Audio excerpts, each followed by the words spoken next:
UNICEF Deputy Regional Director for the Eastern and Southern African countries is on a work visit this week in Namibia. A visit is to familiarize herself with the progress made by UNICEF thus far and to support the processes to formulate a new country program for the next 5 years. Our producer Vanessa Njitaviwa spoke to Lieke Van de Wiel, Deputy Regional Director at UNICEF. Let's have a look.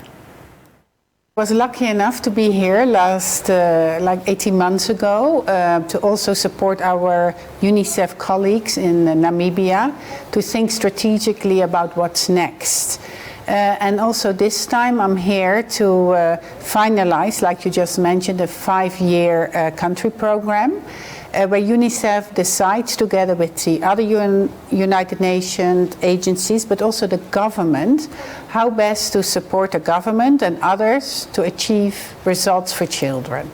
Mm-hmm. So one of the most contested issues is being discussed in the country is the classification of Namibia as a upper middle income country by the World Bank. How do you justify this classification and UNICEF's work noting the disparities that prevails? Yeah. So of course it's a good thing if a country becomes upper middle income country. It means that there is more resources, there's more progress. But notwithstanding the progress, we see that lots of children are still not up to the average. So you have a lot of children lagging behind on some of their rights, like education, health, and of course some of the other issues like protection, and there's still a lot of children living in poverty. So how best to make sure that while the country is developing further, those children are being reached and they accelerate and catch up with the rest. And that's of course not easy because in the end the resources that Namibia already invests in the basic services like health and education and social protection, it's quite high. So we know the resources are there. It's just now very important to make sure that the resources are going to the most marginalized children. Yeah, and that's what we discuss, how best to do it and how best to accompany the government with other stakeholders like civil society, youth, children themselves, to make sure that in the next 5 years the disparities are actually getting less. Mm-hmm. The AU has declared 2024 as the year of transforming education. What is UNICEF's position on this, and how will you engage with the government to record tangible outcomes for this year?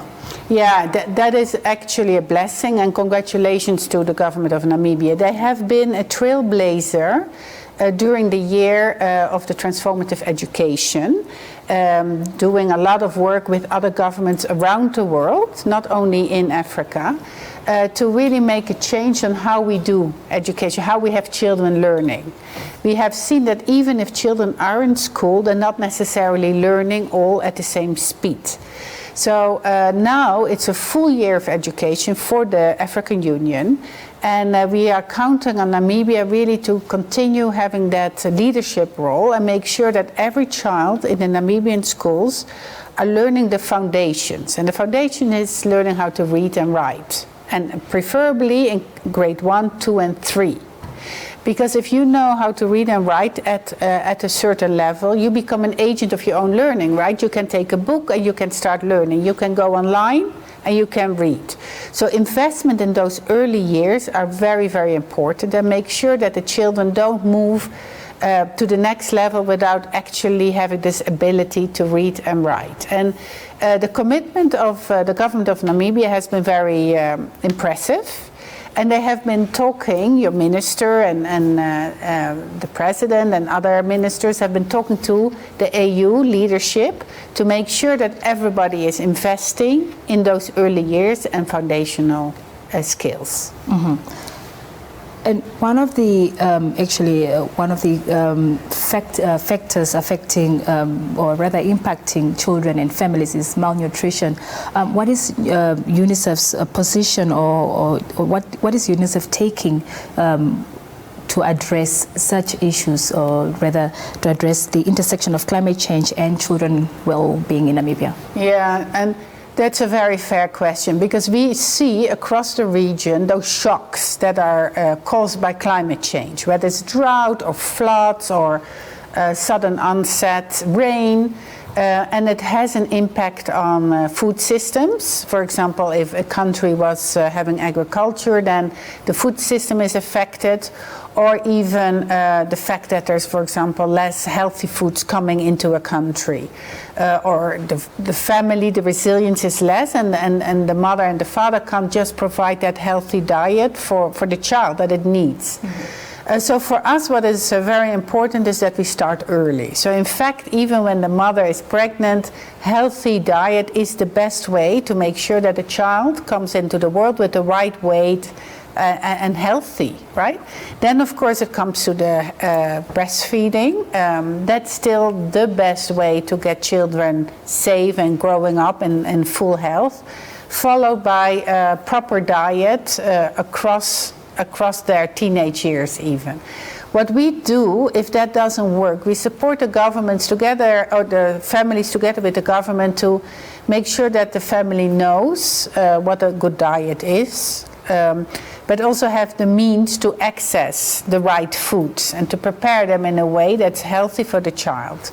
And what we see a lot is this triple burden that we're having from malnutrition, so kids are too skinny or they don't grow enough, but also then it turns into obesity, and they're also not healthy. Mm-hmm. So it is about this triple burden, and to make sure that children really grow up with healthy diets and healthy lifestyle. Mm-hmm. Lastly, just before I let you go, what are the two major issues you will be discussing with the government officials and development partners that you will be meeting with during your visit? Yeah, so we have a whole day together with the government, and other people are also invited, and we will really discuss the strategic pitch of UNICEF that will help the government to accelerate most. And accelerate most with the children that are right now lagging behind. So the children living in poverty, the children that are malnourished, like we just discussed, and the children that don't have access to good education. They drop out, or they are just not learning. And I think we would love to discuss with the government how they value UNICEF most in those areas, and how we can support them in accelerating their commitment, because they have made wonderful commitments. They invest a lot of resources, and now we all have to join hands to really achieve the results that we set out to do. So every child is healthy, well fed, and is learning, and then hopefully has a bright future.